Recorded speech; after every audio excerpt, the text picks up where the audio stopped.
So Spelunky 2 has got me thinking about what makes a good death, and that's what I want to look into. Because one of the things that stuck with me about Spelunky that hasn't really been surpassed is that I often enjoyed my deaths. I was often laughing when I died, or just stunned, or just going, "Oh my god, I don't believe it!" And that's a very different vibe to my reaction to when I die in something like Dead Cells or Hades and other more action-based roguelikes, especially like they tend to be very combat-based roguelikes, just sort of action fighting games. Every time I die in those, I'm either like, "Oh, what the fuck," or I'm just like, or the other end of the spectrum is a bad spectrum because it goes from super frustrated and angry to just, well, whatever, I don't know what the hell that was. I didn't see what killed me. I don't know why that happened. I'm just dead. And so, this is not a criticism of those games. This is just, that's why that's not my genre, and that's why Spelunky is my genre. And actually, platformers in general are not my genre. Like, really, I've used this example a lot, but Super Meat Boy is a game that I know rationally that it's a great example of its genre, but I don't like it because I'm just angry all the time. And so why is Spelunky so much less frustrating? And Spelunky 2, just a quick aside, is a lot more frustrating to me than Spelunky 1, especially right now, because I sort of expect to be good at it because I played a lot of Spelunky 1, and of course all the new elements trip me up. They're designed to trip me up, and so I'm dying a lot in the more frustrating ways. And in particular, the frustrating ways in both the games that are not my genre and in the new ones in Spelunky 2 are things I would call a failure of execution. I can say bad failure of execution, which is to say, I know what I was trying to do. I pressed the buttons. I thought it was in the right order. What happened on screen is not what I hoped would happen. I guess just get good. Like that feeling of like, well, I guess I'll just get better at that eventually, just through repetition. I don't like that, and rationally, I don't like it. I don't really think that's a good experience to create. But also, just instinctively, those are the ones where I'm like, "Fuck's sake," or just, "Ugh." And you'll see me do it if you watch all of my Spelunky dailies, which I'm not asking you to do. You will see sometimes when so what it is like. If I drop off a rope onto some spikes and a run of like 25 minutes ends in a moment because of just one little thing, I might be like heartbroken, or I might be like have a loud reaction to it, but I'm usually not mad. I'm usually not furious. Whereas, on the second level, I bump into a caveman and I lose 1 health, and it doesn't matter. I'm about to gain 1 more health back anyway. I'm doing fine for health. I will be so annoyed about it, because it's a failure of execution. I know what I was trying to do. The challenge wasn't difficult or interesting. I just want it over with. I just wanted to get that thing done. And failing at it isn't interesting. I didn't learn anything from the failure. Like I say, I know eventually I will get slightly better at that. And that curve is it's fast at first, and then it slopes off, right? After how many years of Spelunky 1 playing, I never got to the point where I'm never going to take damage from the basic enemies. I was always still taking damage from the basic enemies, in the last time I played it, years and years later. And so that curve levels off. That's one of the reasons I don't really like it, is I'm not I can't get perfect at it. I just realized I pluralized that. And so then what's an example of a good death? When is a death, what is the best death? A question for Conan. One I had today, it was a great death, I had not 5 minutes earlier explained that one of the only differences of the shotgun in Spelunky 2 versus Spelunky 1 is that if you're hanging from a rope when you fire it, now you get knocked off the rope, whereas previously you didn't. And then 5 minutes later, I was in a situation where I was just happy to be alive because I thought I was completely boned, and I figured out, there was a way to sort of go back the way I came and then up and around, and the only problem is there's a little enemy there. I've got a shotgun is amazing for dealing with these things. I'm hanging from a rope, I fire the shotgun at the enemy, and I just get plumped straight into lava. I knew the lava pit was there. I knew rationally that you get knocked off chains when you fire the shotgun, because I just told you that. And that got me. And I just laughed when it happened. Wasn't frustrating at all. It was 100% my fault. I completely understood it. And I call that a failure of foresight. I knew the rules. I failed to foresee how they would interact. And so those aren't the only two kinds of death, obviously, and I'm not just going to sit here and list every one I can think of, largely because I'm not very good at thinking of them off the top of my head. But I think there's some questions you can ask. And so one of them is, do you see why you died? And for me, yes is good, no is bad. Another one is, I guess, do you know what you could have done differently? And then, does it make sense? Yeah,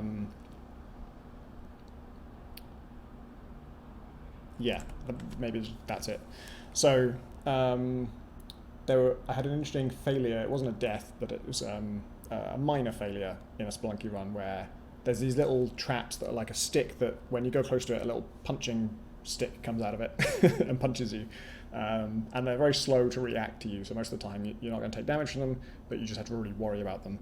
And I wanted to bomb one, so I dropped a bomb next to it, and the little punchy stick came out and punched the bomb away. And it was like, yep, that makes sense. I see, I didn't die, but I see why I failed. I know sort of what I could have done differently. I mean, maybe just don't bomb that thing at all, but if I was going to bomb it, I could have put a bomb on top maybe, or there might have been another way to do that. But especially, does it make sense? Yeah, it makes sense. And that's true even when the rule is not one you know. Something that's surprising about Spelunky is it doesn't explain much at all. There's a tutorial, but it's just kind of movement controls. And then how everything else works, you're left to find out by trial and error, which is traditionally seen as quite a bad approach. When the player dies because of a rule they didn't understand, that's generally seen as pretty bad. And I think one of the reasons Spelunky was a big sort of sea change in indie game design was that it wasn't as frustrating as you'd imagine, because definitely the thing that struck me about it was every time you fail, you're starting again at the start, but the start is fresh, it's regenerated, because the levels are randomly generated, this is all different, and it's sufficiently different that the actual challenge is different. And that's not true in... I don't feel that way about Diablo, like the early Diablos anyway. I haven't played... I played a lot of 3, I just can't really remember how it works. It is random. The layout of these walls in the church that you're going down into are random, and it's random whether you face a zombie next or a skeleton next or whatever, but it doesn't really change what you're doing all that much. And you can get moments of like, oh, this is an especially bad, pit of those acid hounds you'd get in the caves. But it wasn't like when you started a new game, I wasn't excited to see how the random generation would throw things out. At least for enemies and level layouts. And that's what Spelunky does well, is enemies and level layouts, and just the fact that this arrangement of blocks, there's actually one block higher this time, and it's not at the start of the level, it's at the end of the level, and there's spikes along the bottom, and there's a bat coming at you. That's so fundamentally different to if it's no spikes at the bottom, but there's 2 of those punchy traps, and there's spiders above, so they're going to drop down, and there's a dart trap the other side. Just by rearranging those elements in a way that's not too complex to do it, actually changes the challenge, and therefore that's why restarting is not as frustrating as it is, for me in Super Meat Boy. When I'm back at the start, I just lost my progress. I'm being asked to repeat what I just did, and the only thing the game has for me to sort of look forward to or care about is that they're just saying, just get better, just do it again, just be better. And that's just, I hate that relationship with the game. I'm not gonna really. I'll get very, very slowly, slightly better, but it's just brute force. It's just like grunt work, just doing things over and over again until you improve through muscle memory and training. It's not a kind of improvement I really like. The deaths I like in Spelunky, I like because either I could have foreseen them, the shotgun off the rope death was one where I very explicitly knew that rule, and I just failed to factor it in. My mental simulation of the game wasn't running full capacity or full accuracy. And then the punch trap failure was, I don't think I could have foreseen it, but I actually think that rule is not inevitable. It doesn't have to work that way. It's not automatically intuitive that the punch trap will be triggered by the bomb, because it didn't see me. I wasn't close enough to trigger it. The bomb itself made the punch trap punch it. And usually you think of these things as traps. These traps will trigger on living things. Something baits them in that way. I mean, it's up for debate which one makes more sense. But the point is, it wasn't an inevitable rule. It didn't have to work that way. It just happens to work that way. And that's okay as long as when I see it, I'm like, oh, yep, okay, yep, that does make sense. And that makes me okay with the failure. Whereas, I am mad about moles in Spelunky 2. I will slowly get better at dealing with them, and they'll be a less severe problem for me. But I don't like them very much because a lot of the failures to them are just execution. So they move very fast, they can come at you from lots of different angles. It's hard to develop muscle memory to deal with that. So it's really just, are you fast? Are you quick at reacting to things? Which is just a property of my body. I can't really do much about that past a certain point. Muscle memory does develop and get better, and I will get better at that. But there's just a lot of failure of execution with them. And then another one I don't like, I'm going to write this down actually, is bad failure of perception. And this is a really common one. There are whole genres about this. Arguably, some top-down shooters are about this, where there's just so many special effects and stuff firing off. They know that firing those things off obscures what's really going on. They know that it makes it harder to see what's going on. The game would be clearer if they stuck to just like a couple of primitive shapes with no effects for attacks and stuff. But they do the flashy effects, A, because it's prettier, and B, because the challenge that creates, challenge of perception, to pass what's going on, to see through geometry wars and know which of the elements I need to care about, which of these things are projectiles and which of these things are just sparks, is a type of challenge, and some people enjoy that challenge. Some people like it.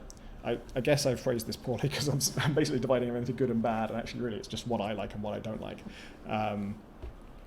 But yeah, so failure of perception I don't like, and Spelunky has that for sure. Dart traps are absolutely that. Very often the times they catch you out are just you didn't see it, and I don't like those deaths. I don't think that's good. I would take that out of Spelunky if I could. The thing I would do is I'd just put a fucking torch on them, just like a piece of fire on them, so you kind of can't miss them. Sometimes there's also failures of reactions with those, like you can run on screen and you do see it, but you just see it too late, or you're moving too fast to react. I don't mind though. Well, no, it wouldn't be true to say that I'm totally cool when that happens. I've lost my cool when that happens, but that's a reactions thing, and often one of the reasons I don't begrudge those deaths too much is I do see what I could have done differently. I shouldn't have been moving so damn fast. That is why one of my mantras for Spelunky 1 was just don't sprint, don't sprint, don't sprint. I know you can sprint, but there could be a dart trap on the other side. And then moles are especially bad for perception challenge because when they're underground, there's an effect, but it's quite subtle. And if you're not looking for it, you'll miss it. And if they're in a small patch of ground, it's very hard to see because then the effect is not moving. It's there is an animation on it, but it's not moving through an otherwise undisturbed space. It's just a small patch of space, and I've been caught out by that, and that's just really bothers me. And so this actually gives us another question, I think, that why is failure of perception bad? What does it fail? I think the question is kind of following on from, do you see what you could have done differently? Do you want to do what you could have done differently?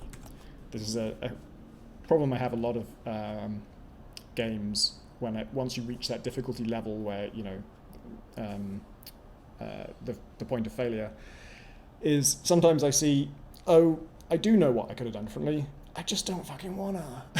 Like the moles thing, what you need to do differently. I mean, A, turn any music off, turn the game volume up really high because there is a sound for this and you've got to listen for it, and never relax, never sit and plan Don't never have that feeling of breathing space of like, okay, I've just got a minute to like figure out what I'm going to do next. Let's look at the situation and just think about it calmly. If there is any mole on the level at all, then what Spelunky 2 is asking you to do is just constantly fret about it. Never forget it. Never forget it. Always think about the mole. Always think about the mole. I don't want to do that. And so that's why I know I'll get better at them, and I know there'll be less of a problem. My issue with them will get less severe. But I think it'll always be some level of issue because I just don't want to do that. I just don't want that level of alertness. It's not a state I enjoy being in for extended periods of time. Yeah, that's a problem. I don't like if that's, the fourth world and you only get there one run in every 20, and when you're there, you've got all your senses are alive and alert. That's kind of how you feel anyway. If you get further than you normally do, you're always on edge, and that's a good feeling because you're excited, you've got far enough. This is World 1, though. This is the start of the game. I don't want to have to play the start of the game that way. This is rapidly turning to me just ranting about moles again, which I already did for like half an hour on a podcast. But I guess I want to dig into the specifics and the threshold. What are the distinguishing factors between this kind of challenge and that kind of challenge? Because I am very aware that when you learn a new game, things catch you out that aren't going to catch you out forever, and that Spelunky 1 was probably a rougher experience to learn than my rose-tinted memory remembers. But I do think there's also fundamental differences, and I think those are really interesting just to dig into. Like, this is the rare game that has a load of good deaths. It has ways that you can fail that just feel 100% fair. They're funny, they're slapstick, they are jokes at your own expense, but you can totally take it as long as you understand why it happened and you know what you could have done differently. And what you could have done differently, when you're cursing yourself, it's not just, I see what I could have done differently. I should have done that. Of course, I know I should have done that. I just didn't that time, and that feels good.